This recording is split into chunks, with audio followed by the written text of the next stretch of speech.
Hi guys, it's Carla from Cooking for Kales and welcome back to my channel. Today I'm sharing with you homemade naan bread.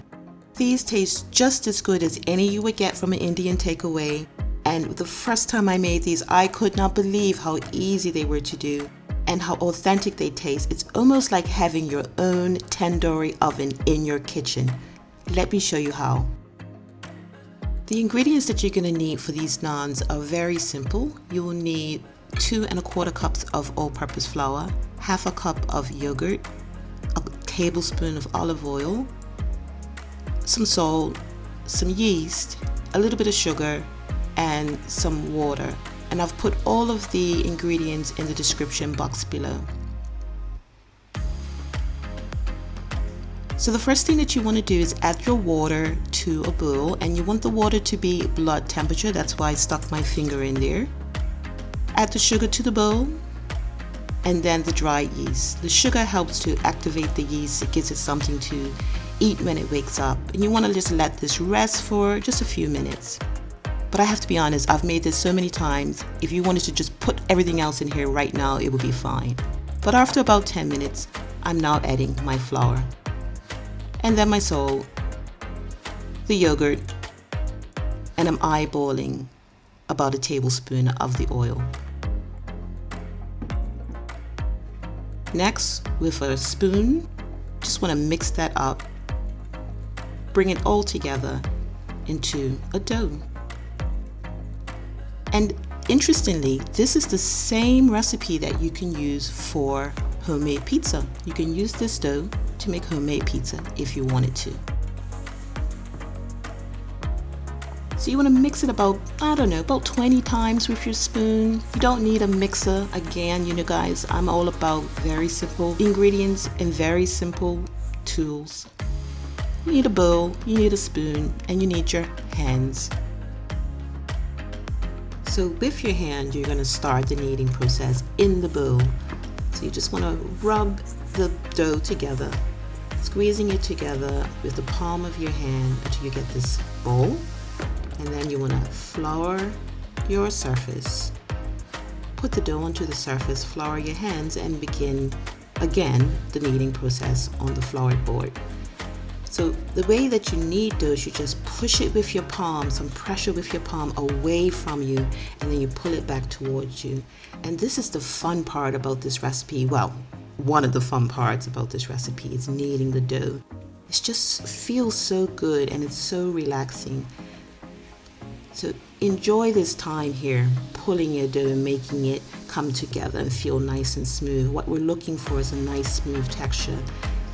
And this is the second technique of kneading dough, which I learned at least when I went there with my friend May a couple of years ago. And it's almost like playing patty cake with your dough. You're just alternating from one hand to the other. It's a good workout for your arms as well. And you'll feel the dough transform underneath your palms. You'll feel the smoothness come together, and you'll do this for a few minutes until you get a nice smooth ball. And once you have a nice smooth ball,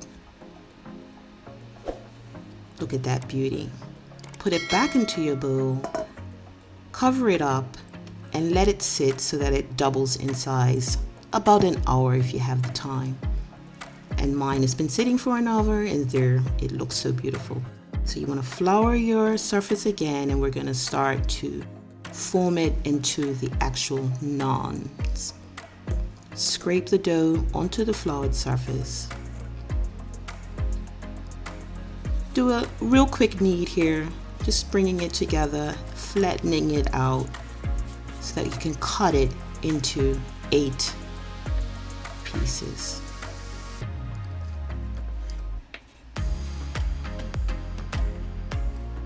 And this is how I cut it to make 8 equal pieces. And then next, just want to separate those pieces into smaller pieces of dough. And these will become the 8 individual naans. Just roll it very lightly. Nothing too complicated here. And then once you've divided it to 8 pieces, you're going to start to roll out each one individually. And you want to do it one at a time. So you'll roll one, you'll fry one, or we'll see, you'll bake fry one, and then you'll repeat. So I just putting it down, and I'm using my rolling pin to flatten it out. And as you'll see, I'm doing a quarter turn to sort of get a round shape. But I don't mind them having these unusual sort of, uneven shapes. That's what makes them fun to eat as well.